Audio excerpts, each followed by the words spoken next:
Hi Smeton, we are back again on our favorite channel, Bali Bloodline.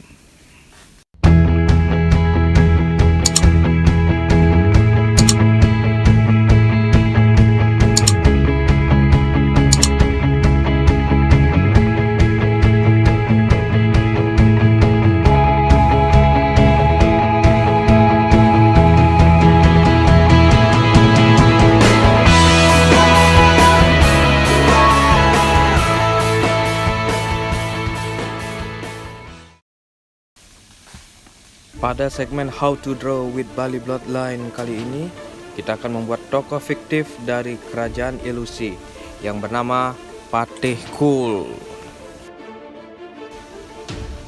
Ini sebuah kisah tentang Patih Kul yang sangat terkenal akan kelicikan, sifat tamak, rakus, suka korupsi, kejam, dan bermuka dua.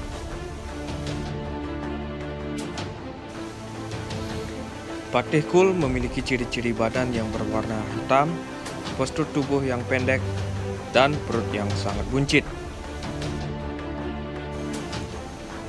Dalam kerajaan ilusi yang dipimpin oleh Raja Omeng, Patih Kul sangat lihai dalam mengambil hati sang raja, sehingga Raja Omeng mempercayakan Patih Kul sebagai wakilnya. Patih Kul adalah warga sipil yang diselamatkan oleh Raja Omeng dari bencana alam yang memporak-pondakan kerajaan ilusi. Kemudian, setelah diselamatkan oleh Raja Omeng, Bikul, nama asli dari Patih Kul, merasa berhutang budi kepada sang raja. Oleh karena itu, Bikul mengabdikan diri kepada Raja Omeng untuk membayar hutang budi tersebut. Sang raja pun menerima Bikul sebagai salah satu anggota kerajaan. Bertahun-tahun Bikul mengabdi kepada Raja Omeng hingga tiba waktunya untuk Bikul diangkat menjadi patih kerajaan ilusi oleh Raja Omeng.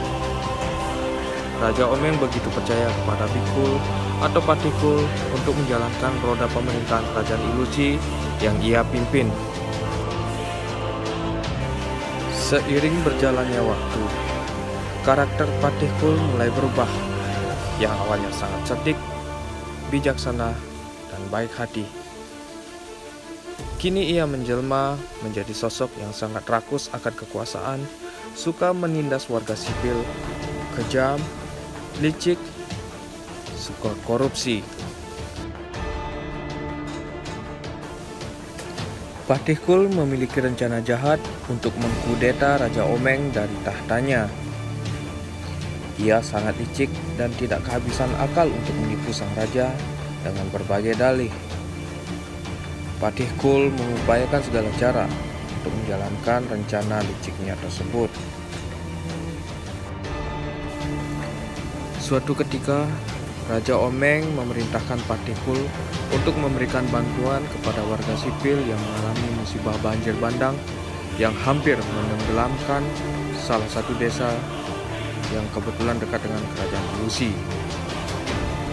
Raja Omeng kemudian memberikan 10 kereta yang masing-masing kereta membawa bahan makanan dan beberapa peti berisi emas untuk dibagikan kepada warga sipil tersebut. Keesokan harinya, Patih Kul berangkat bersama pasukan lainnya. Namun, belum sampai di daerah tujuan, Patih Kul memerintahkan pasukannya agar balik ke kerajaan. Semua bantuan akan dikirimkan langsung oleh Patih Kul seorang diri. Karena begitu percaya akan kata-kata Patih Kul, para pasukan kembali ke kerajaan. Setelah melihat pasukan sudah begitu jauh dari pandangan, Patih Kul melancarkan aksinya dengan menyembunyikan kereta tersebut untuk dinikmati sendiri. Tetapi ia berpikir untuk membagikan sedikit bantuan tersebut kepada warga sipil di desa itu. Patih Kul akhirnya tiba di desa, tempat di mana terjadi musibah banjir bandang. Warga sipil pun antusias dan berbondong-bondong menghampiri Patih Kul seorang diri dengan kereta yang diisi beberapa bahan makanan dan beberapa keping emas. Warga pun mulai antri agar bisa mendapatkan bantuan tersebut. Setelah pembagian bantuan terakhir, warga yang belum mendapat bantuan protes kepada Patihkul. Dengan liciknya, Patihkul mengatakan kepada warga sipil bahwa Raja Omeng begitu kikir untuk membagikan bantuan. Patihkul mulai menyebarkan kebohongan kepada warga sipil tersebut agar membenci Raja Omeng dan menuntut Raja Omeng lengser dari tahtanya. Setelah memberikan bantuan tersebut, Patihkul kembali ke kerajaan ilusi. Sesampainya di kerajaan, Raja Omeng menyambut Patihkul dengan wajah yang sangat antusias. Raja Omeng begitu penasaran apakah warga sipil tersebut sudah mendapat bantuan atau tidak, dan langsung bertanya kepada Patih kepercayaannya itu. Patihkul pun bercerita panjang lebar bahwa warga sipil sudah mendapatkan bantuan dan sangat gembira dengan bantuan tersebut. Raja Omeng pun bahagia setelah mendengar cerita dari Patihkul. Karena telah melaksanakan tugasnya dengan baik, Patihkul mendapat penghargaan dari Raja Omeng berupa 10 peti yang berisi emas dan perhiasan. Raja Omeng begitu bangga dengan kinerja dari Patihkul. Ia pun tidak curiga sedikit pun bahwa cerita sesungguhnya berbanding terbalik dengan apa yang disampaikan oleh Patihkul. Patihkul begitu bangga karena sedikit lagi rencananya akan berjalan sempurna untuk melengsarkan Raja Omeng dari tahta kerajaan ilusi. Keesokan harinya, Patihkul diperintahkan oleh Raja untuk mengunjungi kerabatnya di kerajaan mimpi dan mengundang ke kerajaan ilusi. Patihkul melaksanakan perintah tersebut dan langsung berangkat ke kerajaan mimpi.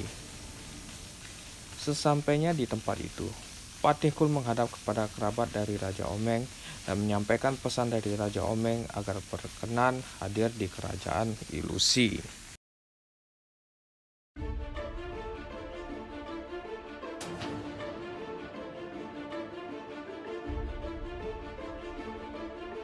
Setelah lama dinanti oleh Raja Omeng, akhirnya kerabat dekat sang raja tiba di istana raja. Raja Omeng menyambut rekannya itu dengan sukacita karena lama tidak pernah berjumpa. Dengan wajah yang lelah, para tamu undangan dipersilakan untuk istirahat sejenak.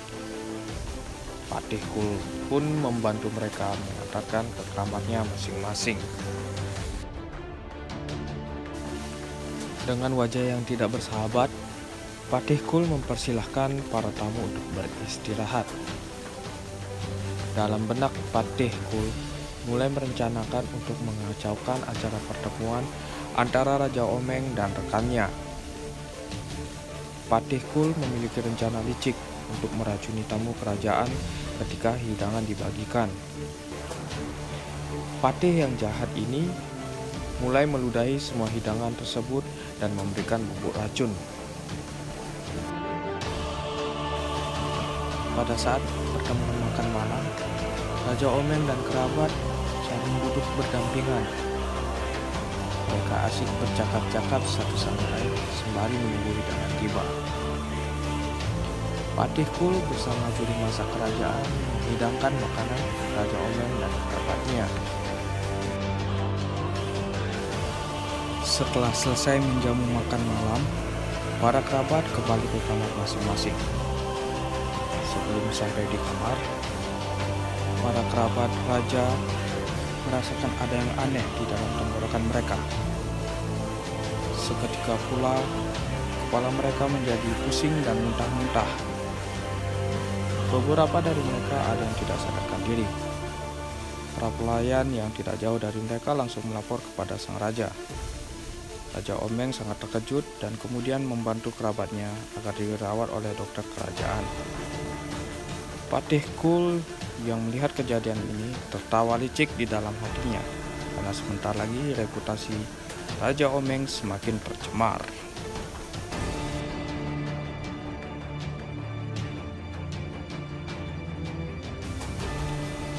Raja Omeng begitu panik dan bingung dengan kejadian tersebut. Sang raja berpikir keras kenapa itu bisa terjadi dan siapa pelaku di balik ini semua. Raja Omeng begitu gelisah dan tidak bisa tidur semalaman karena masih memikirkan kejadian itu. Sang raja akhirnya memanggil Patih Kul dan menceritakan kegelisahannya. Patih Kul mulai menenangkan Raja Omeng dan berjanji akan mencari tahu siapa pelaku di balik kejadian tersebut. Patih licik itu berjanji akan menangkap pelaku tersebut dan akan memberikan hukuman mati.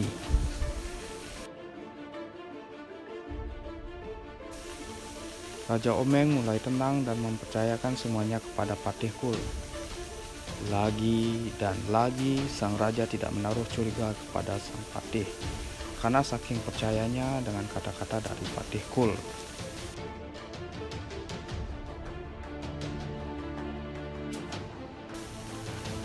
Rencana apa lagi yang akan disusun oleh patih koruptor tersebut? Lalu bagaimanakah nasib sang Raja Omeng? Akankah rencana Patih Kul berhasil?